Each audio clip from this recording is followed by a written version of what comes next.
Right, and we're live.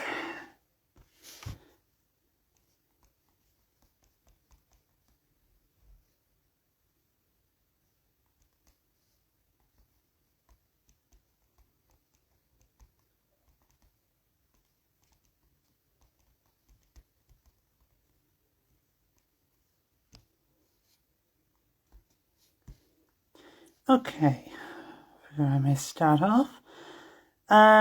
So hello everyone, and welcome to episode 2 of my Instagram live interviews with Chris Ferraiolo. But before I begin, I do hope to be continuing these for a good long while yet.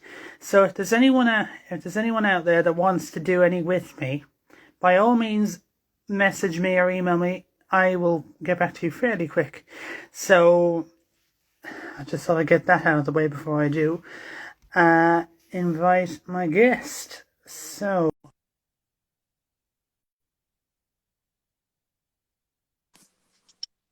there we go.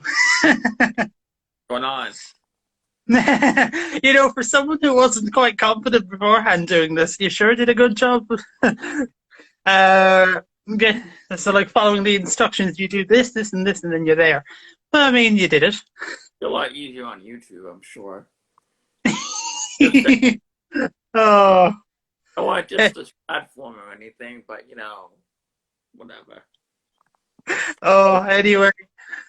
So how are you? Oh, I'm doing fine. Don't listen to the news. Don't watch the news here. Crazy. Anyway. So I figure I'd let you start because I wasn't sure how best to describe it because I don't want to say something and kind of go like, well, no, that's actually not what I do. So I figured I'll let you start by introducing yourself. Sure, no problem. My name is Chris, and I've been a freelance genealogist since about maybe 2006. I'm currently on WikiTree as a member of the Ambassadors Project, where we, go around, talk to people, and I'm also a project coordinator on the Italy project on WikiTree as well. I have a tree on Ancestry, and basically my roots are Italian, Quebecois, and English. Right, interesting. Now, A little bit English. but so when people start, they kind of start for a reason. Like, what got you into it? Well, I'm an Italian American, and as an Italian American, you have a big family, and they talk a lot. Every minute of every day. You go over to grandma's house, there she is with all of her sisters around the table, and they're all, talking, and they're like, oh, Christopher, come on in here, come on. We're talking about my father, Giuseppe. Like, all right, cool. What are you cooking? Oh, we got some pasta fazool. You want some? Yeah, I'm not going to say no to food. Come on. So we sit down, we eat, and we all talk and everything. And as a kid, I would just listen. Because what are you going to do? All the adults are talking. You have a plate of food in front of you, and you're stuffing your face. So you're just going to eat and listen to everything.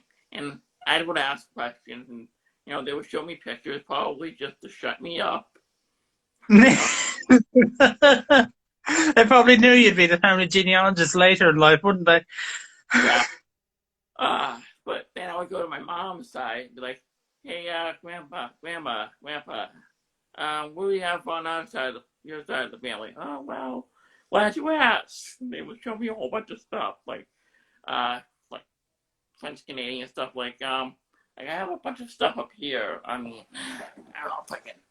Here's a picture of my great grandparents right there, Vincenzo Ferraiolo and Maria Tedesco. So, and we have a whole bunch of other stuff too. I think. Oh, we don't have that here. Darn it. We have like a pair of my great grandfather's glasses, and I don't know where my mom put it. Yeah, and it was in a box full of a whole bunch of stuff my aunt dropped over just before like the whole quarantine stuff hit. You know, and what are you doing? Sorry, there's something there. So that's interesting that you have a pair of your grandfather's glasses. Yeah, we had like pair of glasses and a whole bunch of other stuff too. And it was like a whole bunch of bucks. My aunt dropped them off. This was like over last summer. And anyway, before that, I would ask my grandfather, hey, where did we come from? All that stuff. And he would tell me stories. And my grandmother would tell me stories about like, oh, she had ancestors who also came from Quebec, but there are ancestors who came from colonial Massachusetts and New Hampshire. So I'm basically a New England mutt. That's all I can really say. Right. That does sound that you have quite an interesting background, not just so like in a sort of heritage, but kind of it's nice that you sort of have these nice family conversations, and because I'd imagine that they could kind of get fairly lively if you had kind of like a load of people joining you and kind of just chatting. Oh yeah, Which is not necessarily a bad thing. like tons of conversation. I mean, long before I ever took a DNA test, I knew of several third cousins or fourth cousins on my dad's side because my grandmother would say, "Oh, so and so just had a grandson," or something like, "Really? Huh? Okay." So I go on Ancestry. Before I did a DNA test, they would like send me messages like, "Who are you?" And I look at the tree like, "Oh, okay, yeah, you're Rocco's granddaughter. Rocco would be my great grandfather's brother. He had this like Mario mustache. It's really weird, but that's beside the point. No, seriously, look him up on WikiTree. He's got this like really thick mustache. Definitely like Mario. I'm not kidding.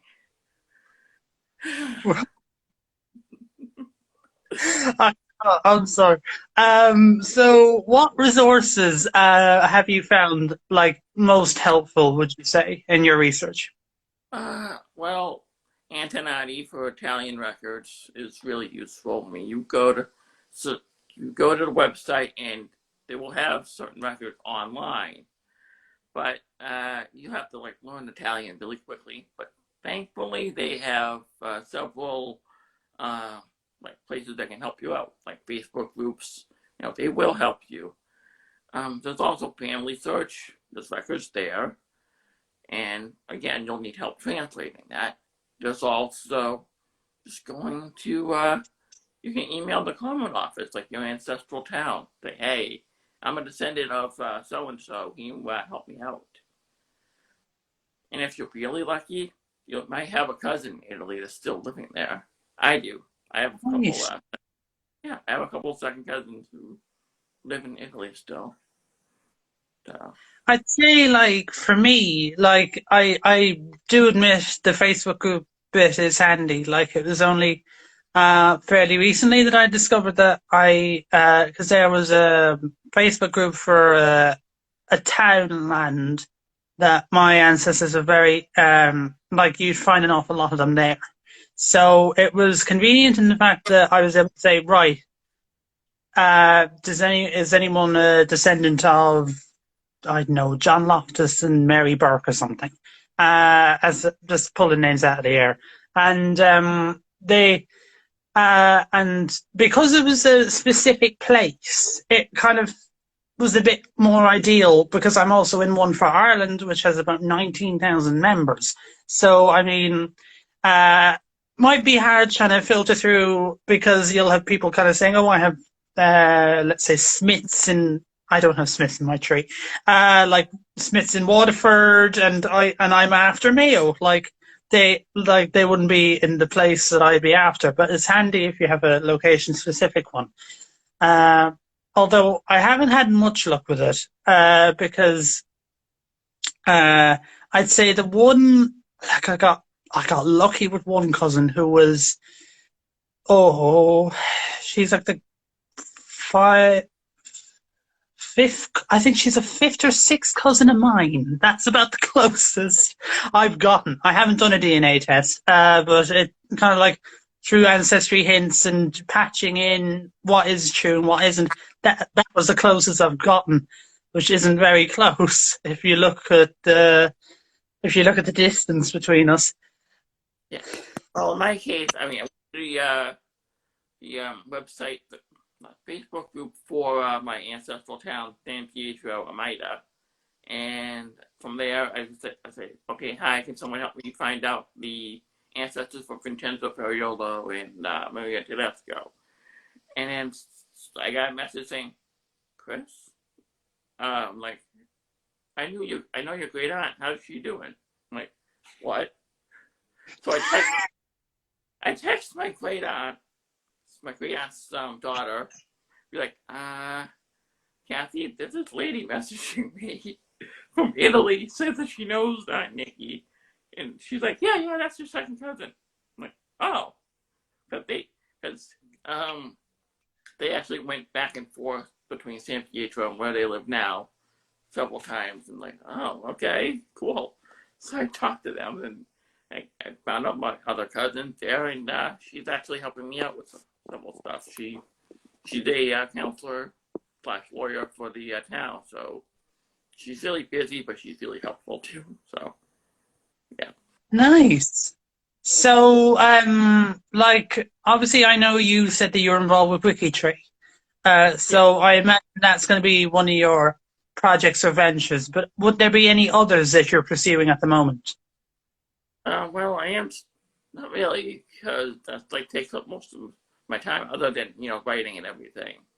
I just I'm mainly based there and on Ancestry, just kind of like adding people and researching, doing that kind of stuff. So not really much else, but over on WikiTree, we are doing this like major project that it's gonna take up all year.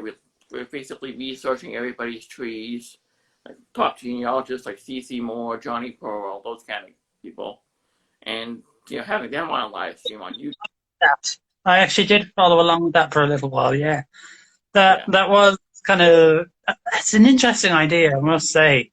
Like, and it can also definitely, I think, give you experience in other places. Like if you saw, like, say, I don't know, I hadn't watched the full video, I hadn't gotten around to it. I just saw one comment in there. yeah. Yeah. There's Christine. I think Christine There's is trying to correct you there. yeah. Well, yeah. Yes, that's what on hashtag and chat. Yes, yes. They want to overshadow her. She might be on this one of these days. I didn't want to step on any toes. Whatever. I think she's just giving you a gentle nudge to remind you of that. Yeah. Oh dear. Anyway, so now you said that you've been doing genealogy since 2006, I think you said. Yeah. Off and on. And is there anything that you know now that you wish you knew when you started? Yeah. Don't add just everybody. And don't only go to like maybe like a certain point in time, because that's when you're gonna find trouble. I thought I found something that linked back to like 1000 AD. Yeah, that turned out to be wrong, and I had to end up like deleting like 50 people off my tree. So like whatever. You have to be careful with stuff pre 1600. That's that's what I probably tell myself the most. And if somebody messages you, try your best to message back and say, hey, yeah, how are we connected? That kind of thing. You know? Fair enough. Yeah. So for me, and I always say it every time, my favorite aspect of genealogy is seeing old photos. Yeah. But like, what would be your favorite aspect? So would it be like learning stories, looking at photos like me, or like looking at the physical records? I think I like looking at the photos and just looking at people, because I like putting the names to not the names, the pictures of the person, because it looks I don't know, more real, I guess. You know, Yeah, it see, does add that extra layer. yeah, it's just like wow, and then you get to see the family resemblance. Who gave you that nose? Who gave you those ears? That kind of thing. You get to see who to blame for Yeah, like the yeah, looks. yeah. I look at the picture and be like, oh yeah, so that's who gave me that nose? Okay, yeah. I mean, it's crazy. Right. Yeah, yeah, I know. Fair. Like now, there's an adoptee in the family on my mother's side, so I don't. There's no certain resemblance, but kind of like my great grandfather. Oh, you see a resemblance with him and the King of Sweden. I'm not kidding. Like it look, you're looking at me kind of go like, but they're a cousin of mine did actually kind of because I had a photo of my great grandfather on his wedding day, and she kind of said, "Hey, did you know that Patrick? I think his name was. Did you know that Patrick looks like the King of Sweden?" And I literally Googled it, and I genuinely thought I was looking at my great grandfather in him. It was Wow. so weird, and like they'd be ridiculously distant cousins, but it was just one little feature. It was just like the facial structure. I think was just kind of like near the same. Yeah. I mean, I like earlier this summer, I found a picture of my two times great grandmother Gertrude Stevens, right? And I'm looking at the picture, I'm like, Mom? That's obviously my mom's. I'm like, I sent this picture. I showed the picture to my brother. I'm like, hey, Joe, does this look like Ma at all? I'm like, he's like, I'm not gonna say expletive, but he's like, whoa, Yeah, yeah, and he was just kind of like wow. So he's kind of shocked at the photo as well. yeah. So I posted on Facebook, and I showed my mom. Eventually, she's like, wow, yeah, that's where I got all that. So, yeah, a little bit. Those look like uh, it's amazing. That would be my grandmother's grandmother. So yeah,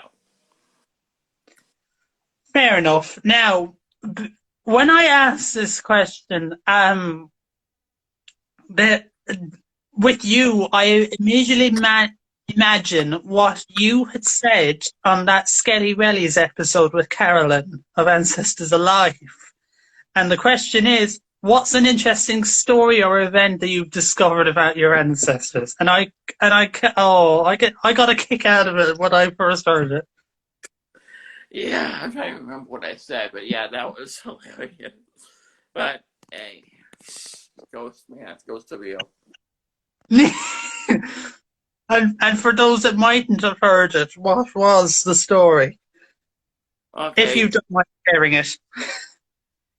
all right. Let me take you back to let's see. It was shortly after my grandmother passed away in 2000, 2004. Yeah, 2004, and the house was emptied. So we were just doing like a yard sale, selling all the stuff, and I thought I heard her voice. I'm like, that's not her voice, no. So uh, we just decided to just kind of like leave a piece of chocolate on the table, chocolate bar like a Hershey chocolate bar, and think, okay, let's just close up, and at the end of the day, we just go home. So we go back the next day, and the chocolate bar wrapper is all crumpled up, no sign of the chocolate bar at all. And there's a little tissue paper next to the chocolate bar where the wrapper was. That was it. And my dad just like, yeah, she was here. He likes Hershey's chocolate bars. And it was really, really, really spooky. I'm like, okay, do we need to get like an old priest and a young priest? I mean, it was kind of crazy. Oh yeah, and for those who now this is the shortened version. If you want to hear the full one, go check out Ancestors Alive Genealogy's podcast for the Skelly Wellies episode. This is featured in, and you'll hear the full one. I still can't get over that story. I don't know why. It's just, Well, oh, you get a good laugh. yeah, but that's not even the first ghost story that I have. I mean, uh, there's a couple other ones that aren't genealogy related. She's not a cousin of mine, but I was up at Mount Washington for a wedding, and there's this ghost that supposedly haunts the Mount Washington Hotel. And apparently she does not like it when people dress better than her. She's like outfits and everything else. So my mom and I were walking down the grand staircase to go to a reception. And my mom feels that little flick in her ear. And her earring popped out and rolled down the stairs, clasp and all. It's just like, and she's like, what the? And like, we tried looking for the earring, we couldn't find it.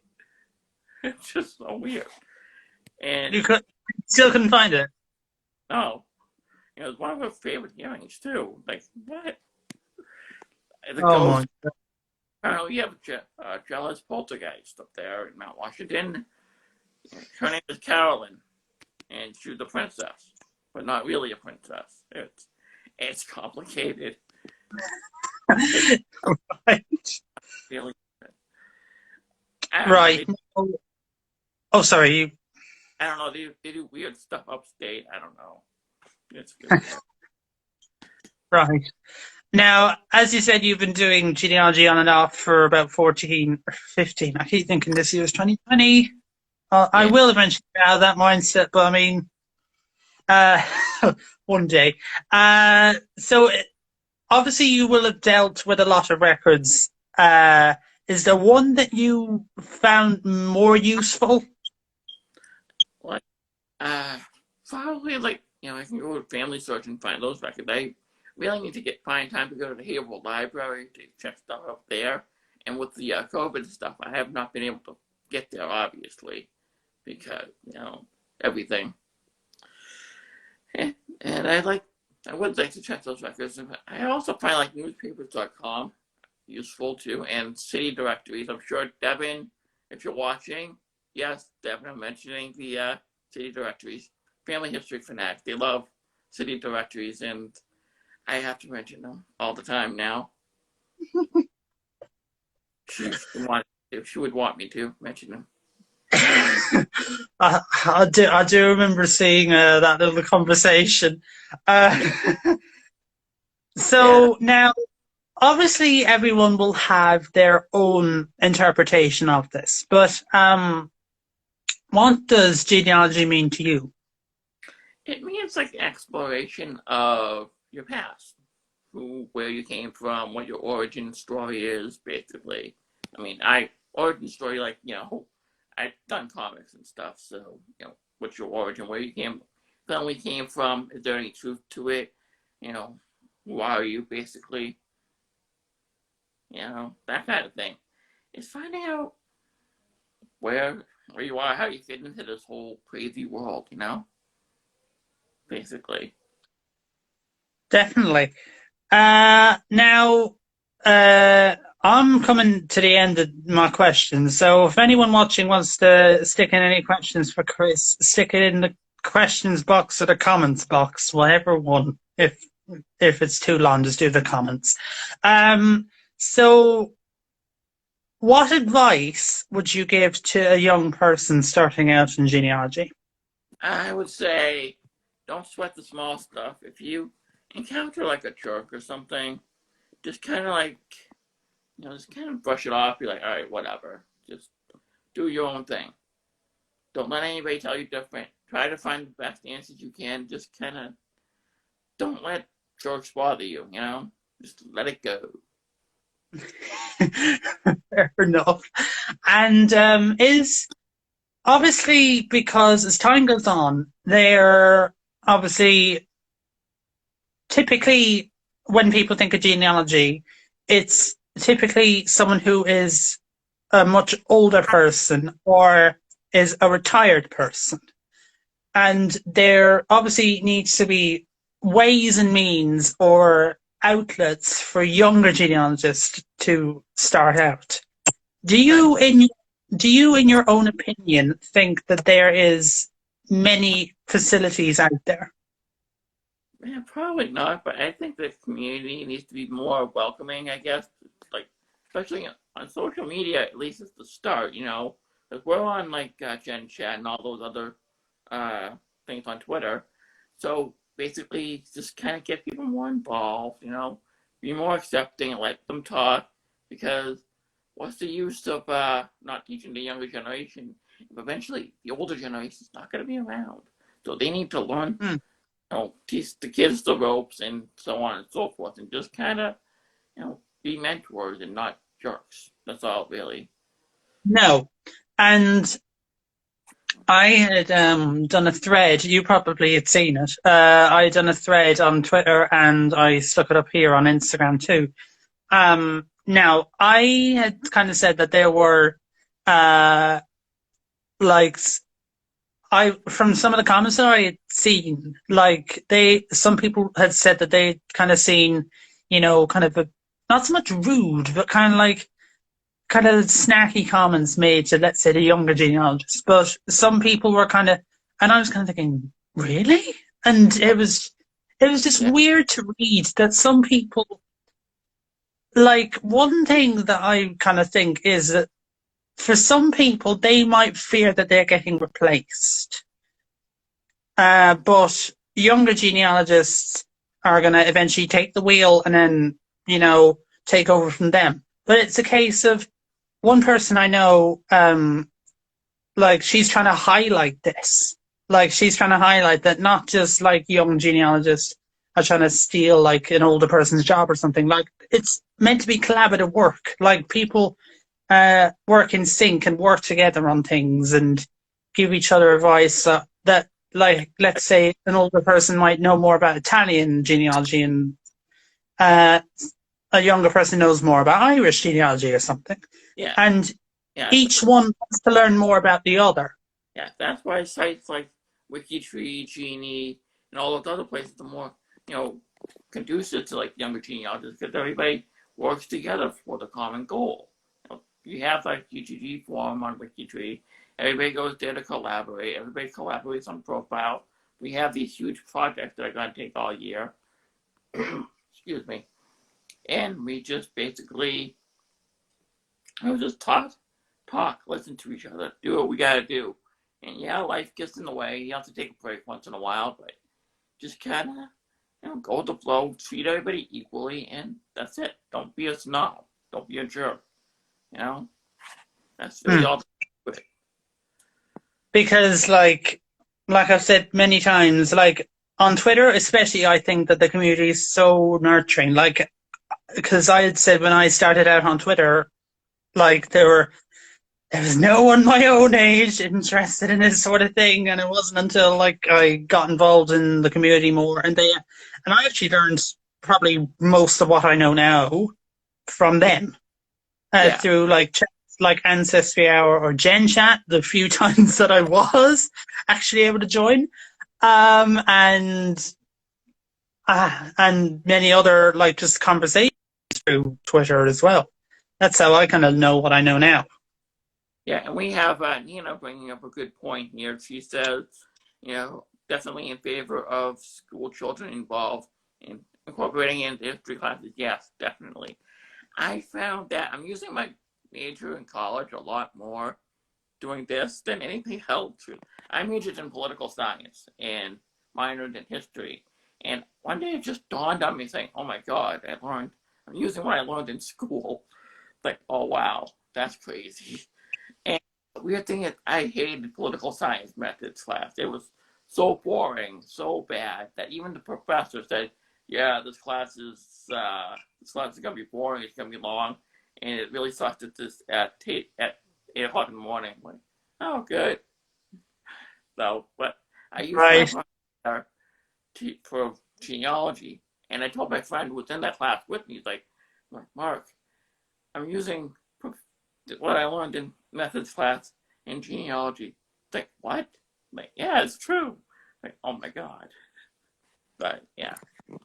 And I like the question. So, like, what about incorporating it into history classes? I had actually done this. because about a year ago it was the last week up to Christmas break, and and the teacher wasn't going to be doing anything new because, I mean, last week you're going to be doing a week and then 2 weeks off and then you're back into it again.